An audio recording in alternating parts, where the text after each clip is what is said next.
let's begin. Wonderful fan. Welcome to our second session in the series that we're calling Called to Change, Discovering Life's Purpose. And I'm just so pleased to see all of you and happy to be with you tonight. And so I am going to show some slides and that will guide us through our session tonight. But before we do that,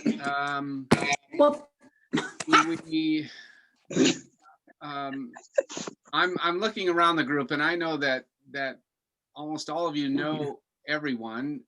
I'm just a little concerned.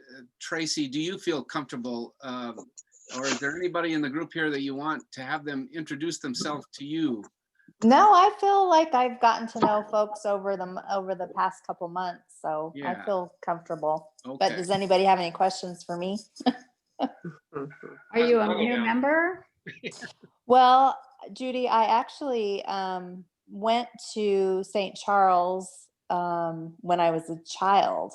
Oh. I went to that was our parish, and then I went first through fourth grade there. And I moved to Arizona 25 years ago, kind of fell out, never found a home parish, and just going through a lot of changes this year, and suffered a lot of loss. And so I'm just kind of on a search, and I found you guys through Facebook, and I thought, you know what, I'm just going to try it through Zoom, and here I am. So I'm sorry, that was a lot longer. No, I love your story. Neat. I had a similar one too, kind of away from the church for a while, and then we're blessed. Yeah, we're blessed to have you with us, Tracy. Yes, thank you, Tom. I appreciate it. And I got to tell you, I love your singing during Mass. It's just beautiful. Thank you. All right. Well, welcome to all of you.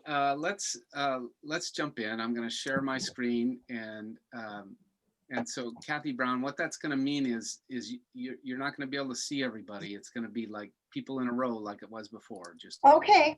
On that. So welcome. Called to Change, Finding Life's Purpose. We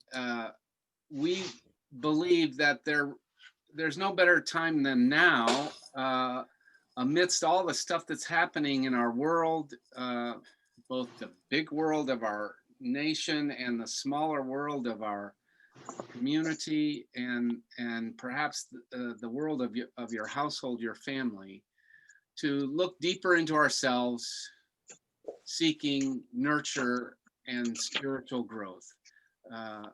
It's really, in our opinion, important for us to do that at this time, for our sake and for the sake of all those around us. And so we seek to discover meaning and purpose in our daily lives. All of this is in the context of the C3 project, Creating a Culture of Calling. And so we recognize that sometimes we discover our calling through our experiences of joy and celebration, but also through our experiences of difficulty, challenge, or loss. And tonight, it's in the context of change and life transition. We believe that discovering our calling means basically understanding and coming to a deeper understanding of the meaning and purpose for our lives in connection with the God who is active in our lives and who accompanies us along the way. So we definitely explore this notion of calling in the context of our faith and our spirituality. I showed you this slide last week. We're on an 8-week series. This is week 2. These are the themes. And tonight our focus is on life transition. And as I mentioned last week, each of these themes stands on its own. So don't feel like you have to come every week. I mean, we'd love it if you do, but if you don't, that's okay. Pick the ones that are of interest to you. Also, the sessions are recorded and posted on our website. So if you miss a session, but you wanted to be there, the recording is there for you. Or if you feel like you know a friend who might want to see them, then point them in that direction. The meat of each session is drawn from the allcalled.org website, which is a dedicated website built by the C3 organizers for us, for this particular purpose. So almost all of the material that you see on these slides or that come from me and the team, you'll have access to on that website, plus more.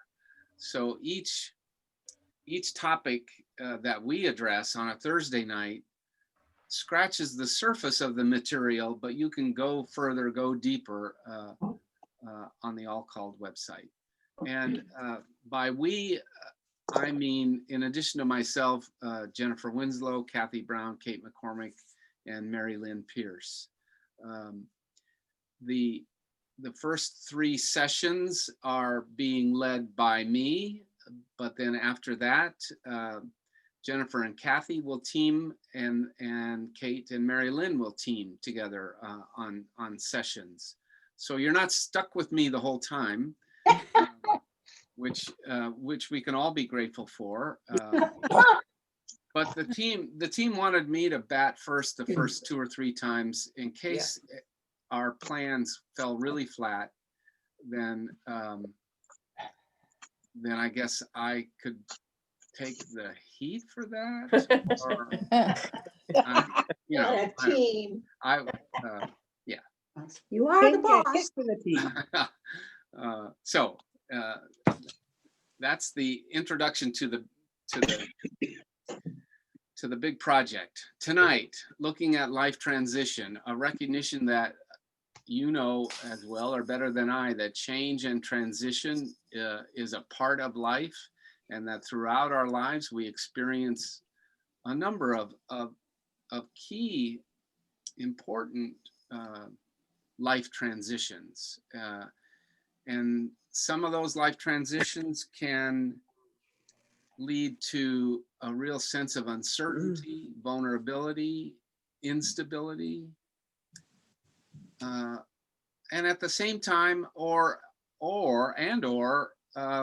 lead to great promise, opportunity, and personal transformation. What I want to do is, I want to begin this way. I want to first tell you just briefly about what I think was the first major life transition in my life, and then share a couple of videos with you.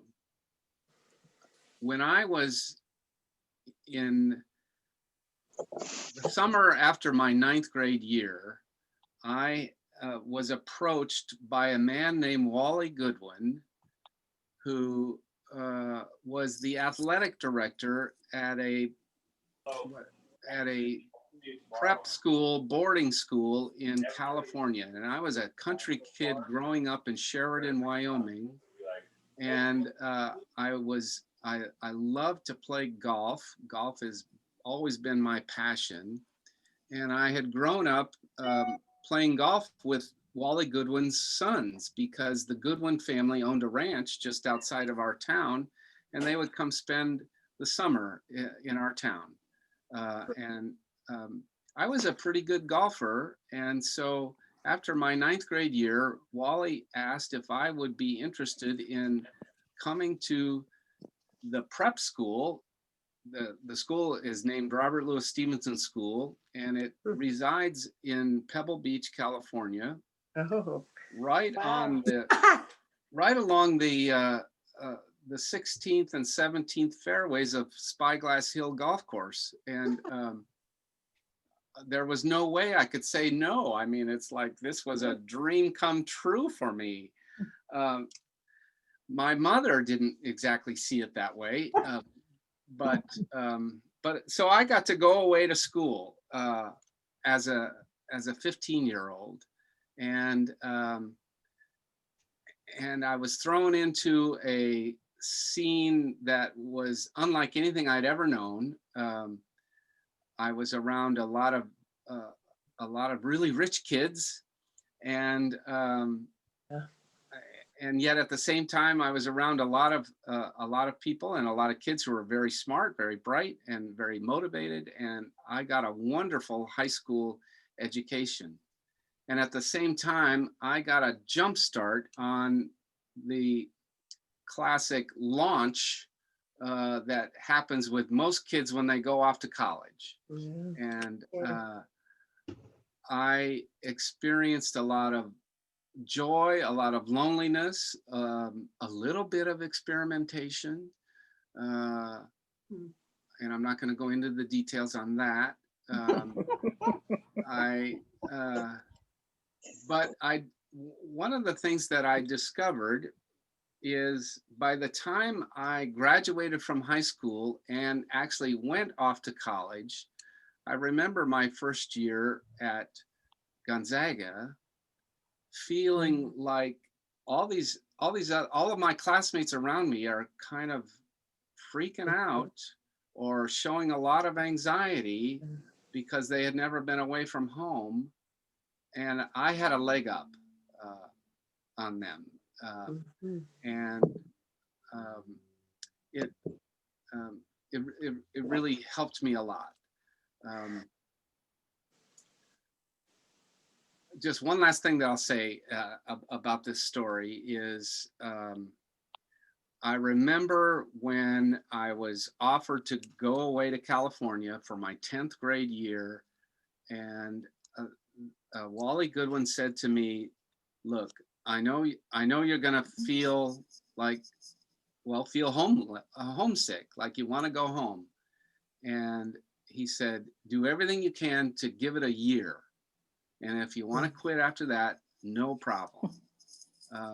And if he had said, "Give it just 3 months and you want to quit at Christmas time," I probably would have.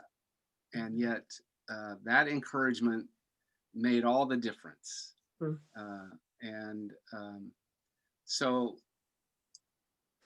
Leaf's story of first transition. I share the story not for you to remember any of the details, but more to spur what might have been an early transition experience for you.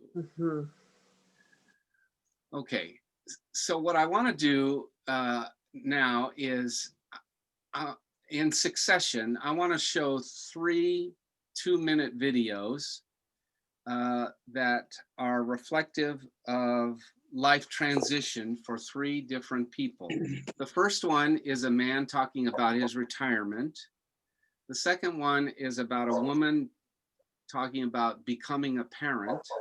And the third one is about a woman recollecting her experience of launching into young adulthood.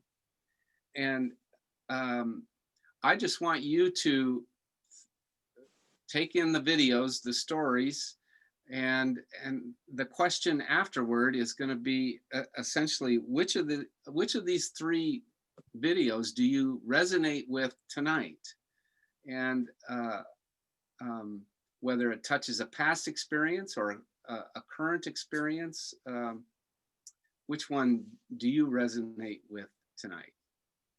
Here we go.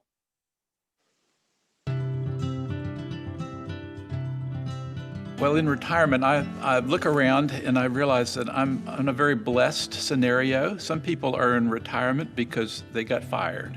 Some people are in retirement because health reasons or various reasons. And I had the opportunity to retire sort of peacefully.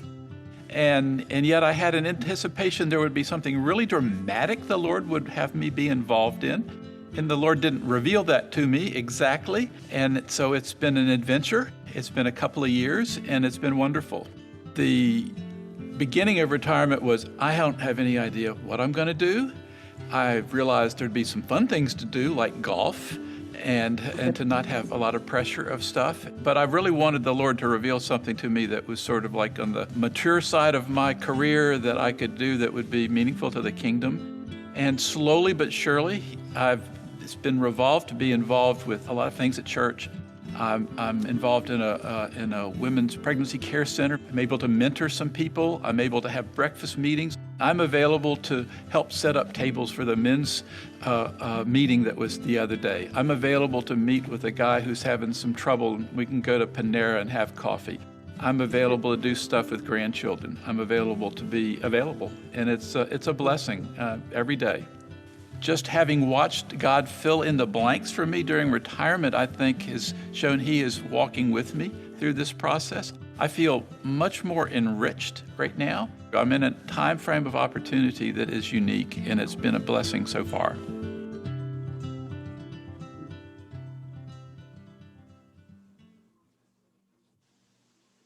Okay, a reflection on retirement, now becoming a parent. Something I've always wanted out of life is just to feel like I have a purpose and feeling like there's a bigger picture and there's a bigger calling that I'm working towards, a bigger narrative that I'm a part of. As I think about this life transition, having a baby, I see God constantly reminding me that I'm not in control. I think parenthood might change me for the better. I have always been really driven in my work, in my career. And I think that's probably one of the biggest things I've been thinking through is how will this change my priorities when it comes to my relationship with work. I do think of parenting as my next success challenge. And that's where I think it's been hard for me to not know how I will feel about what work has looked like and what work per se could look like when thinking about parenting, and how much space will I want to kind of divert that direction of saying, hey, actually, I really want to see this as my calling now and really give as much energy as I can here, rather than, what work has looked like for me. I wonder if once I actually have the baby and we get into those seasons of parenting, if there will be a bigger tug in my heart to say, this is what success looks like at the end of the day, if my child has learned this, or if my child can say back to me that they know that Jesus loves them and wants to be part of that family. Those sorts of things, more so than, you were the most profitable at this company this year, or, what other metrics could be in the workplace. So we'll see. It feels very vulnerable to be in that position and just not know, but I'm excited for the adventure.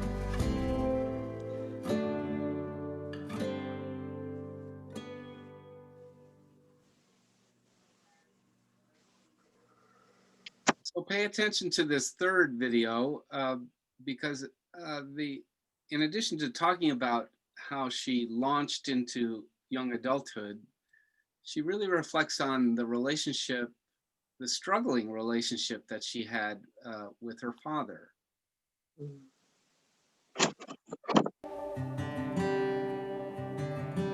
My dad and I have always had a challenging relationship. I started making some choices, basically following what I felt like God was calling me to do, that he didn't agree with.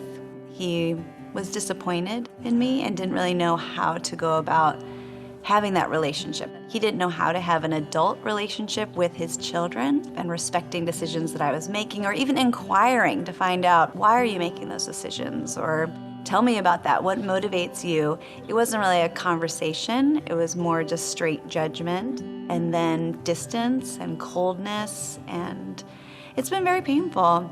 I think every child wants to hear their parents say, I love you, right? I'm proud of you. Whatever you choose to do, I'm behind you. So not having that, being able to grieve that and realizing that that's hard. But I do have, thankfully, a Heavenly Father who does say those things to me, who is fully supportive and loves me unconditionally and is pleased with me. And there's such healing that comes with that. When I think about the relationship with my dad, one specific thing I can think that has really changed in me over the years is to recognize I don't want to be judgmental towards other people. That's something that I've really sought to want to recognize in myself, that we can be quick to make judgments about other people, but instead to choose to seek to understand instead of being understood. I've heard it said that withholding forgiveness is like you ingesting poison. I want him to say he's sorry. I want to be forgiving because he recognizes that he's hurt me. But I came to a point of realizing I can't wait for that. So I've started to make a change and saying, I'm going to take small steps. I'm going to make an attempt to be more warm. I'm going to look him in the eye. I'm going to ask him some questions. I'm going to maybe smile or joke, or these things sound so silly and so small, but for me they were huge, and they were a decision that I had to make of saying, I'm not gonna wait for him to make the first move, but this is where, for me, I feel like, from where my faith comes from, that I need to be the one to make the first move. I believe that we're made for community. I think that's the way that we were created, not to be alone, to have relationships. And relationships are messy because people are messy. But I think it's worth stepping into the mess.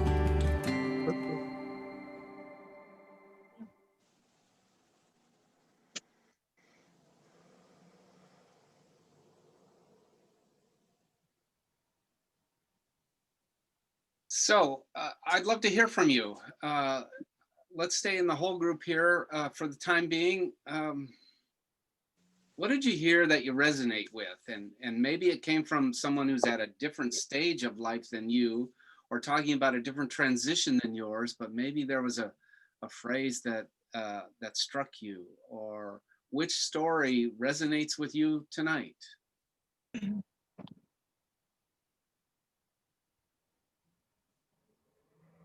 I'll go. Great. In November of last year, I had to quit my job as an accountant and to take on the full-time caregiving role for my brother-in-law, who had Down syndrome, and my husband and I were guardians for. And he became terminally ill, and so it was just a matter of, he needed full-time care. He resided with us, and so I willingly took on that job, and then we lost him in July. And so now I'm just kind of questioning, okay, I got such fulfillment of taking care of John at the end of his life that thinking about going back to my accounting job, I didn't get near the fulfillment that I did. So I'm just wondering what next for me, and I'm trying to be patient and listen to God. And I don't know, I'm not the most patient person. I feel like I need to be on a path. So it's just taking a step back and trying to just listen. And it's like, I know it's going to be in his time. So that's kind of that. The retirement fella really resonated with me. I'm not in a position to retire yet, but just figuring out what next is a little, that's where I'm at. Yeah, I can understand. I can really understand.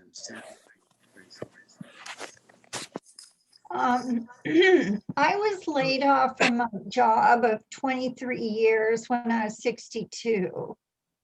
And I spent 2 years trying to find any kind of work and wasn't very successful. So at 64, I was able to get into subsidized housing, and I just called the job search quits and took early Social Security and made the best of it. And I was really upset and disappointed at first, but right about that time, my daughter Anne was faced with divorcing her husband, and my grandchildren were very small, and I was able to step in and take over their care and didn't have to charge anything because she was paying off debts that her husband had accrued. So I sort of felt like, even though it came in a really convoluted way, and I certainly didn't want my daughter to be getting divorced, but I really felt like God had put me there at the right time and that I was doing exactly what I was supposed to be doing. That's an extraordinary thing, to be able to feel like you're doing exactly what you're supposed to be doing. Mhm. And I find it extraordinary that you say that in the midst of a lot of angst. You're out of a job, your daughter is divorcing, and yet in all of that, you said, I was right where God needed me to be, and I knew it.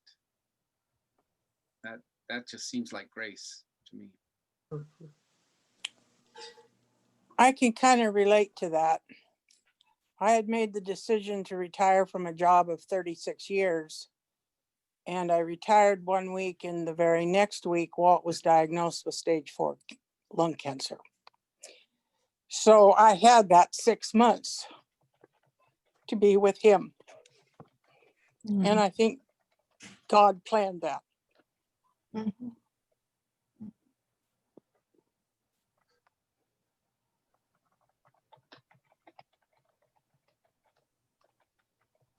Well, this took me back to the summer before my junior year of high school. And I had gone to Catholic schools from 3rd grade on through, with my mother not being real happy with that, but that's how it was. So I was this good little Catholic girl, and I'm walking home from summertime daily mass with a boy who was a year older. It would be his senior, going into his senior year. And we had dated a little bit, but not much, and I didn't really want to date him. In fact, I said to my mother, tell me I can't go 2 nights in a row, so I could turn down the hayride. But anyway, that's another story. Anyway, so he's walking me home from early mass, and we stopped in front of my house, and he said, well, I have something to tell you. I'm going to go off to the seminary. And I was so shocked because he just didn't seem to be the type. I said, well, then I have to be a Carmelite. You pick the best or worst you can. You know? and that just sort of stayed in my mind. And then I don't know when it was, sometime during my senior year, I sat up in bed and there was a big mirror right across from my bed. And I looked in that mirror and I said, going back to my early school days, God made me to know, love, and serve him in this world and be happy with him forever in the next. I looked in that mirror and I said, well, why not? I have to go to the convent. And I did. Mm-hmm. Oh, wow. Yeah. Yeah, that was a while ago. It was just yesterday. It was just yesterday. That's right. Wow. Thank you, Ruth. Thank you for sharing. Yeah. I feel like sort of jealous because I don't have specific feelings of God wanted me to do this, or I'm here where I need to be. I just feel like everything happens haphazardly and I'm just bouncing. And although I was able to go down and spend time with my son and his wife when Solomon was born, because I was in a job that I could leave, and John was supportive of that. But I haven't been humble enough maybe to acknowledge that was God's intervention somewhat, or maybe all of it. And so I'm feeling a little bit shameful and embarrassed right now that I haven't been open enough to acknowledging that presence.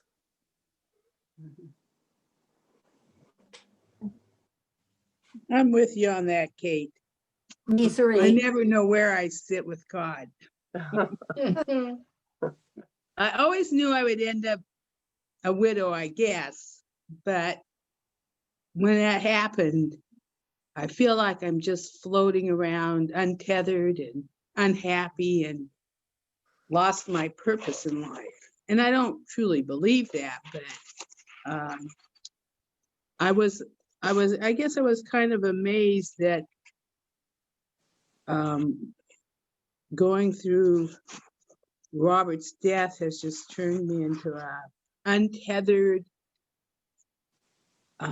antisocial, kind of lost in life, floating on the seas of change. You know, I don't know what. Although, yeah, I'll let go of that. Well, I look at this from since there's only 3 males on this screen I see tonight. I wrote down a number of things while the videos were playing, and there's a number of transitions all through our lives. Every one of us has to go through something, whether it's first grade, meeting a girl, high school. You can go on and on. But the one thing I resonated with was the last video of the woman who was having issues with her father. That resonated with me. My father and I,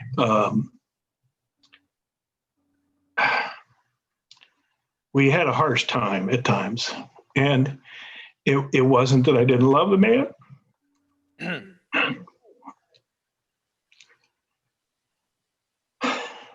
But like she said, I didn't go and just forgive him. And that's what hit me tonight. Love you, Tom. Yeah. I know. I love you too, sweetheart. You know, forgiveness, that's a tough thing. Mine was with my mother, and I don't want to go into all of that. I can, but after Rob died, I mean, I've had similar experiences with the 2 other people talking about, losing a spouse. That happened really fast. Rob was diagnosed, and I had to make a decision, in 24 hours, because when I was working, the contract specified that if you were going to retire, which I had to do so I could pay for health insurance and stuff, I had to decide within the 24 hours. I mean, it just came that fast. So I didn't know where I was going, but, I had all those feelings. He wanted to die at home, so I had to step out of my job. I had no idea. I was 50, Rob died at 56, and I was 10 months older than him. So I was 57, and, I had no idea. One, if I could retire, I didn't know. I just didn't know how I was going to survive. So the person I was working for said, I've got this reading grant. I would like you to take it. So that got me to 60, and I got Social Security, but I joined this walking group. And now this is going to dovetail into forgiveness, because my mother carried grudges. And I always thought as a kid, she had such high expectations for all of us, and we couldn't ever embarrass the family, or there would be hell to pay. Sorry, I didn't mean to say that, but that's true. So we always tried to be, stay out of her radar, stay below the horizon, so she wouldn't, take revenge on us. So, fast forward that into my life, I vowed it wouldn't be like that. I vowed she wouldn't be alone with my children. And that was hard because, they always wanted to go back to Wisconsin to stay with my parents. My father was a loving man, but my mother was a shrew. So there was this forgiveness thing. And there was a guy in my walking group that was very judgmental. And I still love my walking group, but I was just this close to leaving it. And it was, we had to get up early in the morning because some people still work. And so I, got out of bed, even though I was retired, because I needed that contact with people, in my grief and just living alone now. I need people in my life. But there was this one guy who used to carry a little pad in his pocket. And he chose me to pick on. And no matter what the topic, he would just come down on me, in my opinion, with both feet. And I was angry. So one day I came across a book from Desmond Tutu on the book of forgiving. And I thought, I bet I could learn something from that man. So I bought it. It took me a year to get through it because there was so much in that. And, Desmond Tutu, suffered immensely, but a holy man. And I took what I learned from that book, underlined things, made notes, took me, there were times I had to get away from it, but I've grown a lot. So that might be something, if you want, to kind of read about. And through that journey and a couple other books, I look back at my mom and think, she had a hard life. And I learned how to forgive her, and it's not a sappy thing, but it took years. So Tom, that's my story. And I understand your grief. But even, my mom died, dropped over dead in 2001, and she hadn't spoken to me for a while. And that's another thing. But, so I couldn't, talk to her about anything. So, you muddle through it. But God's love is in you. You're a bright man and you're well-grounded. And, it's something you can look at with Jesus in your heart. The divine is in you. And that will get you through. And ask for help. Ask him for help. Sometimes you won't even know. Just, I don't know, I'm in a funk today. I've learned to say that and, help. And then, the day gets a little better. So I'm not going to talk anymore. But yeah. Mm-hmm. Nice words. Thank you, Margaret. Mm-hmm. I simply want to say how much admiration I have for each of you, and of course, especially those of you who have just shared such vulnerability. Mm-hmm. I think I need to say, but I don't really need to say, what we share together here is ours. It's not for passing around to other people. Mm-hmm. And so I admire the trust that you place in us. And I think the posture of our prayer is simply, okay, God, I'm here. What would you have for me? And I think if we can be faithful in that type of a prayer, then God, my experience of God, that God is faithful in lending the guiding hand.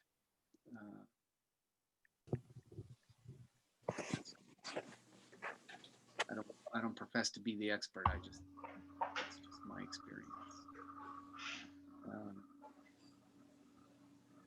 What I would like to do, I'd like to keep us moving, and what I have in mind for us is a little bit of time for reflection and journaling. And I forgot at the top to encourage you to find a piece of paper and or something to write with. But let me highlight these journal questions, and if you, of course, if you need to get up and go find something to write with, that's fine. But in the next 5-7 minutes, I invite you to recall an event of transition in your past. Not so much the present. We're going to get there. That's why. But if that's what you're focused on tonight, then that's fine. But an event of transition in your past, and just kind of use these questions to analyze it, to write a little bit about it, and to dig into it a little bit. And some of you have already shared some things, but what prompted that change? In what ways did you embrace it or resist it? Who was there for you at the time? In what ways did it shape who you are today? Would you say there was a calling connected to that change? And either yes or no is okay. Don't try to force something that isn't there. So, like I said, bring to mind an experience of change. I shared with you about my experience of going away at high school. And then use these questions to kind of help frame it and dig into it a little bit. You won't be asked to share about this. This is just for you. Okay, so, and quite frankly, I know that 5 minutes or even 7 minutes is not enough to really break it all open. So you may want to come back to it. But tonight, 5 minutes or so is what I'm gonna give you to work on it. So, questions up.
Oops.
So another 30 seconds or a minute or so.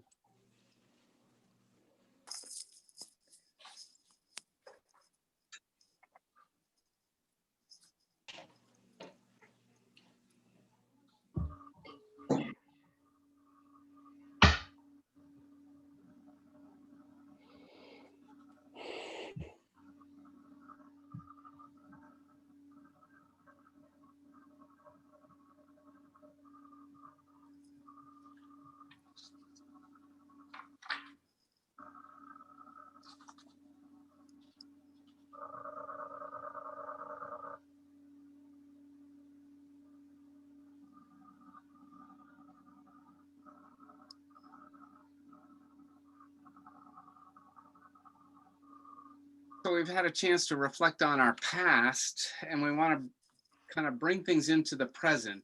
And so the question is there a life transition you are experiencing now or you have recently experienced? And let's kind of take a look at that and ask some questions about what might be going on there. I have another video I want to share with you. A woman named Peg shares her story. When she retired from teaching, she struggled with identity loss. And yet in this video, she shows us how she kind of was able to put the pieces back together. It's not like she shares a formula, but she does give witness to the fact that the pieces can come back together. So here's Peg.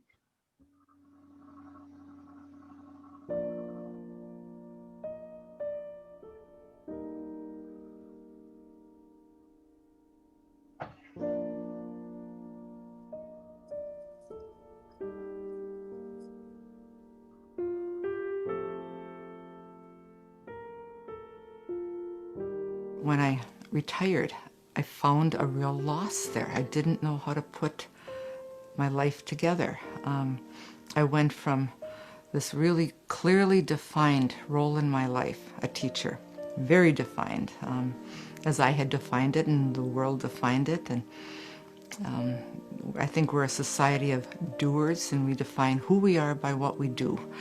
And I wasn't doing anything. I wasn't working, I wasn't volunteering. Health was kind of an issue, so I had some limitations. That was sort of an excuse for why I hadn't figured it out. But it was really hard to put together what was going to come next, and I never expected the struggle. And I think in not having a family, you know, I couldn't say I wasn't part of a family. I didn't quite know where I fit in anything, but I sort of had to redefine what had value in life and where I could serve. But it took a while, about a year and a half, to kind of hem and haw and not answer questions and just make some decisions about what's the rest of my life worth. There have been students who I've been told through testing or through my own diagnostics or psych reports that they could not learn to read. They're just neurologically, that was not going to happen. We needed to find some other ways for them to learn. And there are times when I felt like, with a few students in particular, that I could crawl inside of them and sort of and figure out how their heads worked. I could see in them a presence. We're all made in the image and likeness of God. I absolutely believe that. And given that, there's divinity, there's a wonderment, there's a something there.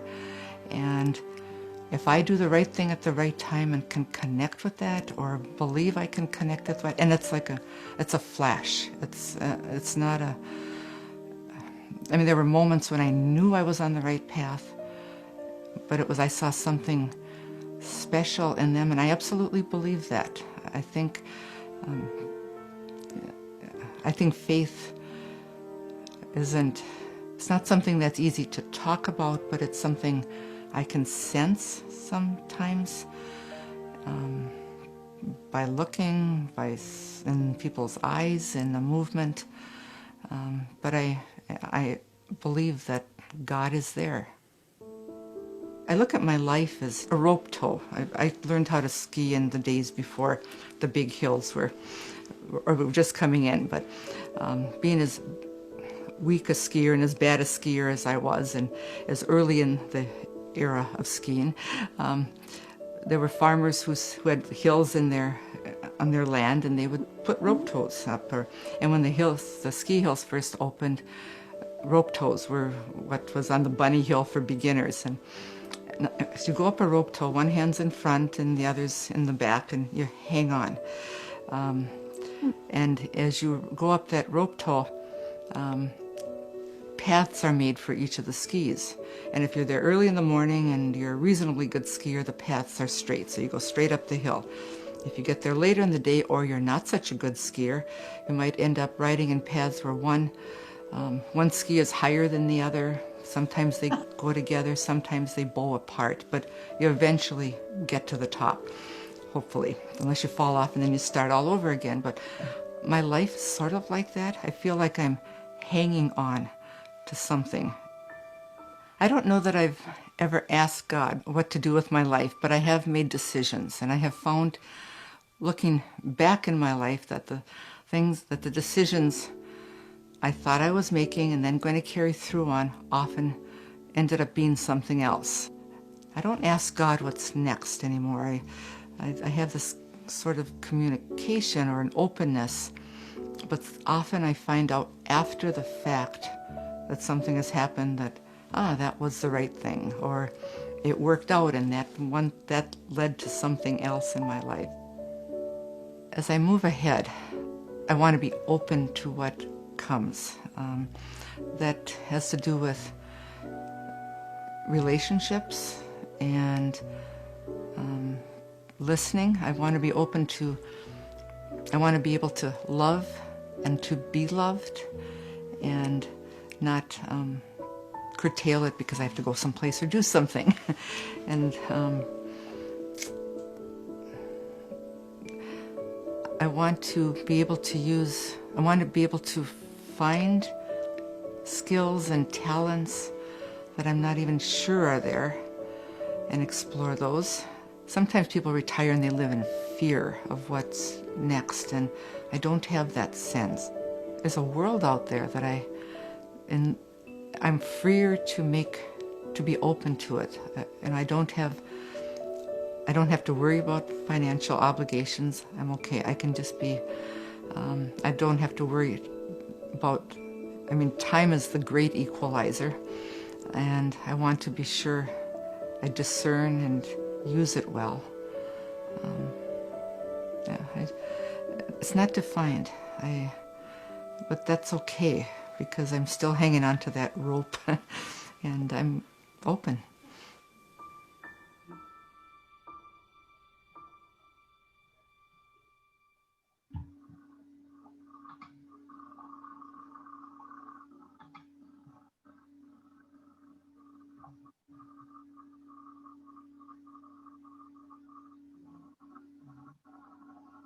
Couple of thoughts before I invite you into conversation. And these thoughts that I'm sharing with you come from an author whom we've studied, and whose book we shared at our retreat last year, Kathleen Cahalan. A recognition that God continually calls us to new life during our transitions. And we may have thought that God calls people only once for just one purpose, but in reality, it's safe to say that God calls us many times throughout the seasons of our lives. And each call stretches us further than we might have anticipated or imagined. I also believe that it's moments of transition that tend to drive us into deeper level questions, and therein lies the movement of the Holy Spirit, when we're in the midst of transition, we tend to ask questions of deep meaning. What is going on here? What does this mean for my life? What is this all about? And I think those are very thinly veiled faith-based questions, and sometimes God gets a hold of us amidst that.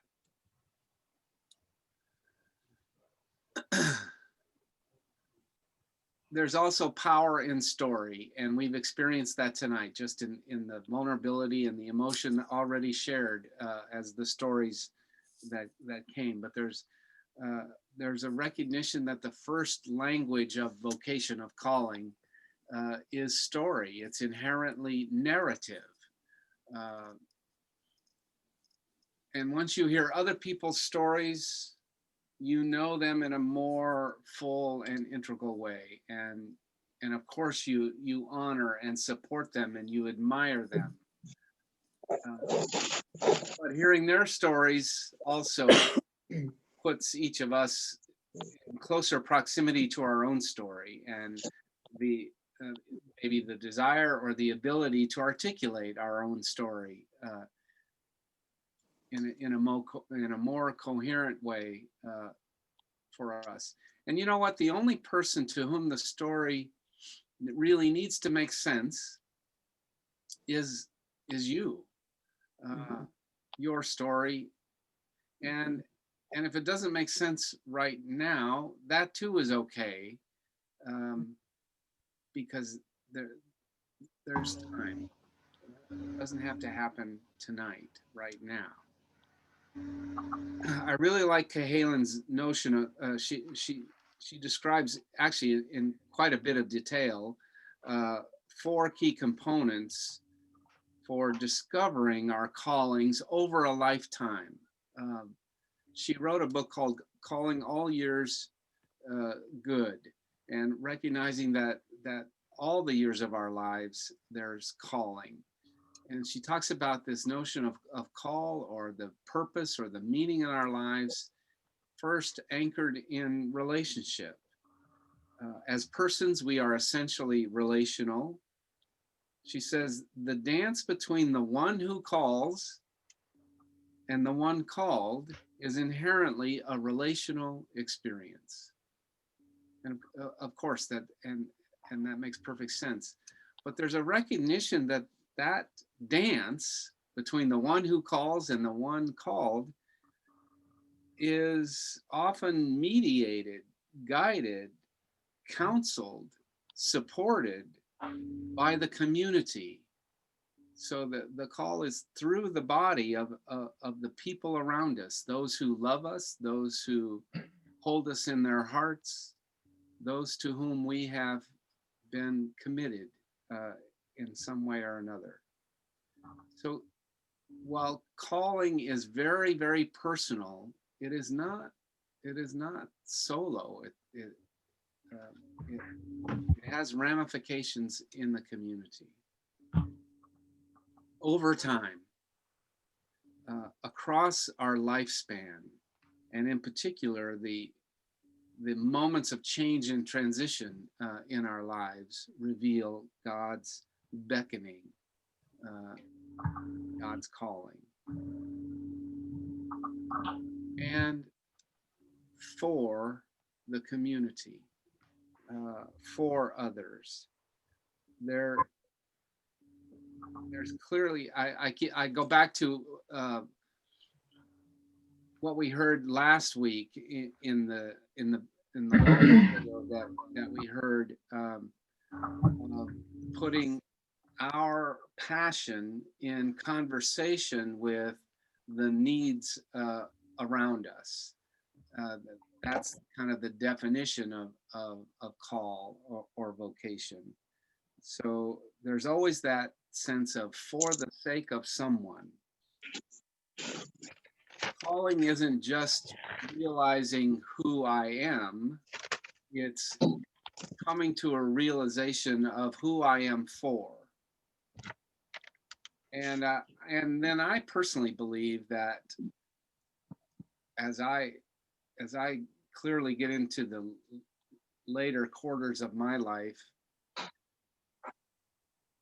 the shift from who I am for is deeply connected to who I am with.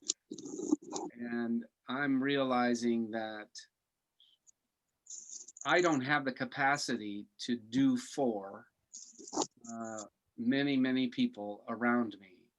That the best I can do is simply be with them and exercise patience and non-anxiousness and just presence.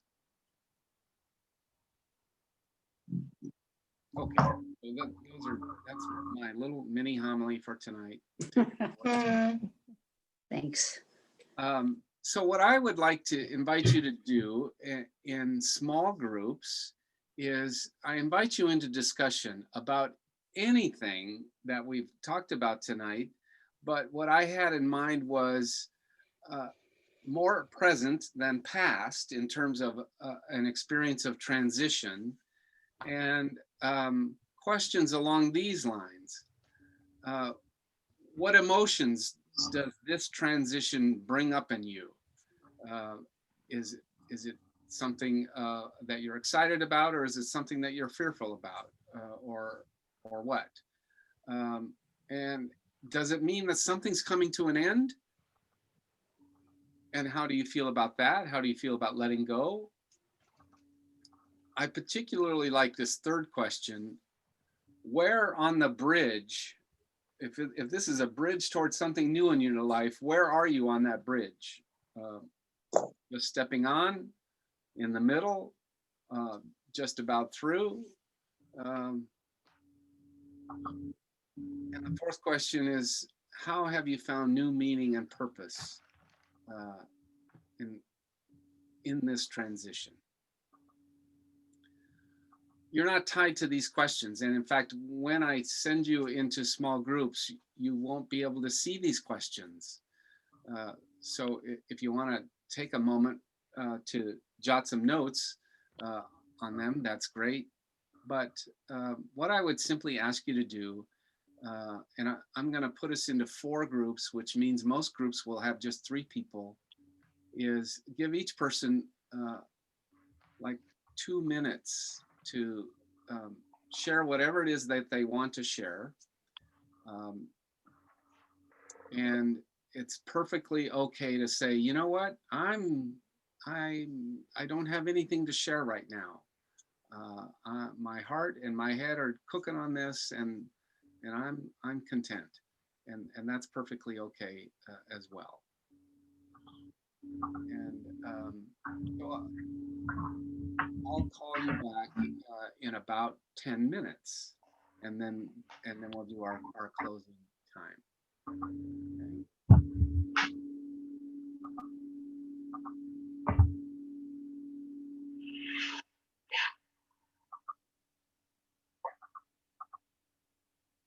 All right, here go the groups. We'll see you in a little bit.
Random and start being all the time.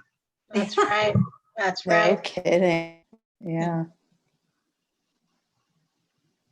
We saw an interesting thing on our walk this morning. There was a tent set up in somebody's driveway and they had school. They were holding a school in there. And I thought, well, how neat for some neighbor probably is taking in. And they had their desks inside that were social distancing and looked like maybe plexiglass in between them. And I thought, what a neighbor that took over, looked like 6 or 8 desks in there.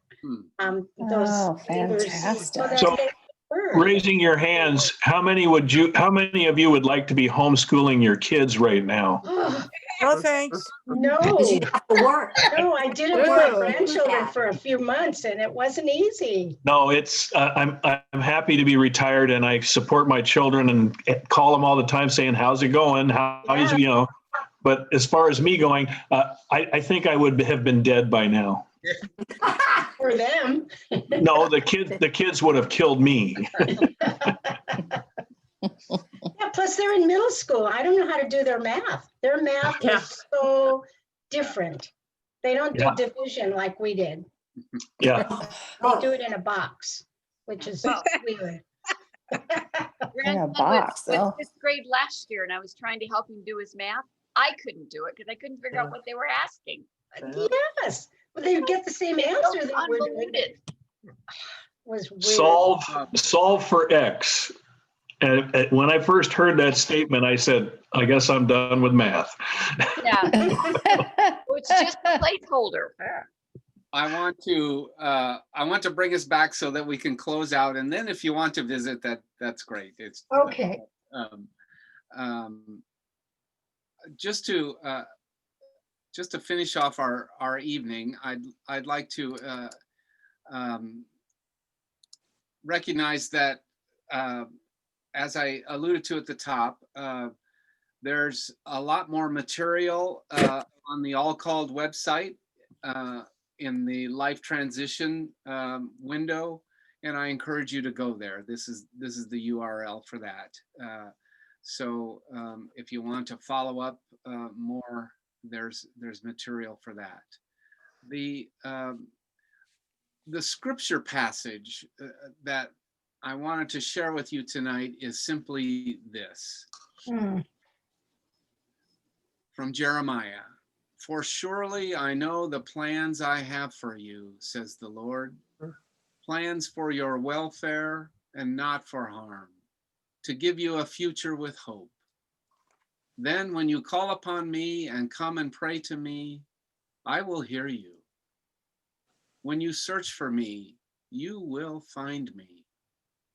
If you seek me with all your heart, I will let you find me, says the Lord. That's nice.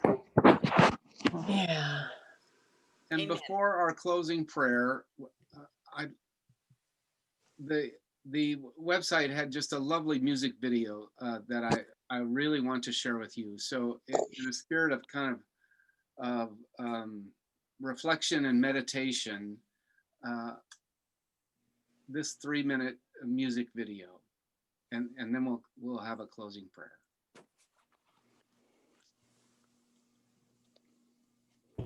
Oh, hang on just a second. I need to make sure. Yeah, okay. I blew it.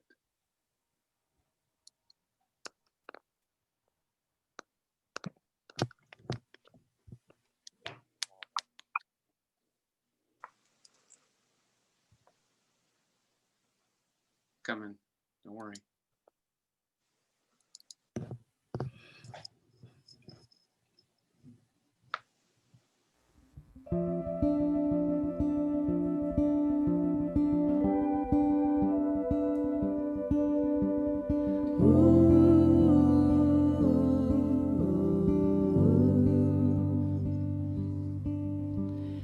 When you pass through the waters, I will be with you, and the depths of the rivers shall not overwhelm.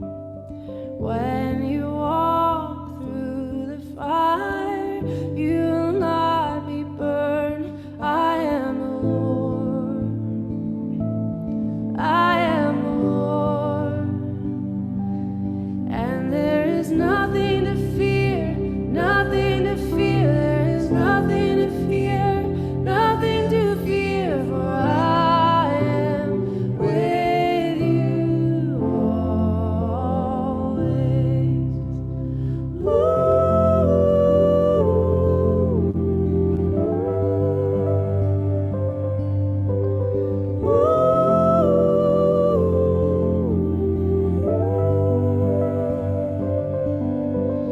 In the depths of your sorrow, I wept beside you. When you walk through the shadow, I drew you near. And yesterday, today, tomorrow, always the same. I am the Lord. I am the Lord, and there is nothing to fear, nothing to fear, there is nothing to fear, nothing to fear, for I am with you always. And there is nothing to fear, nothing to fear, there is nothing to fear, nothing to fear, for I am with you always. What can separate you from my perfect love? What can separate you from my perfect love? What can separate you from my perfect love? Do not fear, do not fear, do not Beautiful. Gorgeous. Oh, gorgeous. It's the new favorite of mine. That's Yes. beautiful. Beautiful. Just gorgeous. Let us pray together. So unmute yourselves. It'll sound wonky as it does, but let us pray together. We like that. God of love, Love, you are with You us are with us in every transition and change. as we enter As into we enter into this new era with excitement and and some, even some anxiety, we recall your all your deep passion, and presence, and abounding love. Thank you for the gift. We thank you for the gifts, talents, skills that you Talents and blessed us. skills that you have blessed We us. thank you for the experiences that have brought us to this moment. Thank you for Thank the Thank you for the work of others. Give us breath and depth to our own work. Be with us. be with us. We move as we move forward, forward, singing with you, rejoicing with you, supporting one another. one another. We ask this in in your your holy name. Amen. Amen. Beautiful prayer. Yeah. Lovely. Thank you all for coming tonight. Thank you Thank for you. what you shared. Thank you. Thank you. Blessings Much on the needed. listeners. Doing it. Thanks for hanging in. Yeah. Leave. Who was that in the music at the end? You know, the video shows simply the what's called, come on now, and then I'll share it with you. Porter's Gate worship project. I don't know anything about that.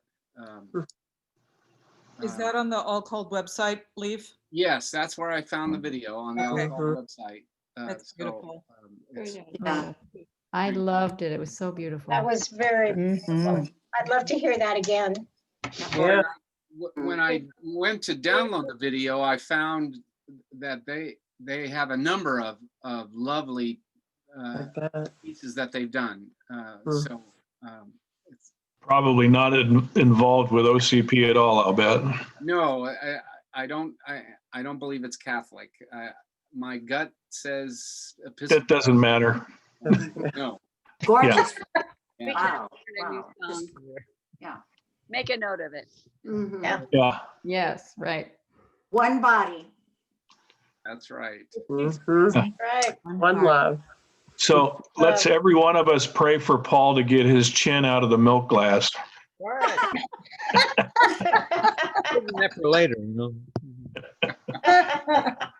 I love you guys. You've always been in my hearts. I will see you later. Thanks for All joining. right. Bye. Yeah. Bye. Bye, everybody. Have a good week. Yeah. You, And- everyone too. Likewise. See you Saturday. Yep. Yeah, we'll be. I'll be It there is. Saturday. Yeah. Okay. All Okay. right. Stay Good safe. night. and Good. healthy, you Good guys. night. Bye. Great. Thank you, Leaf. It was really Yeah. special. Yes, Yes, thank you. absolutely. Be with you all. Okay. Yep. Bye, everybody. Oops, I missed again.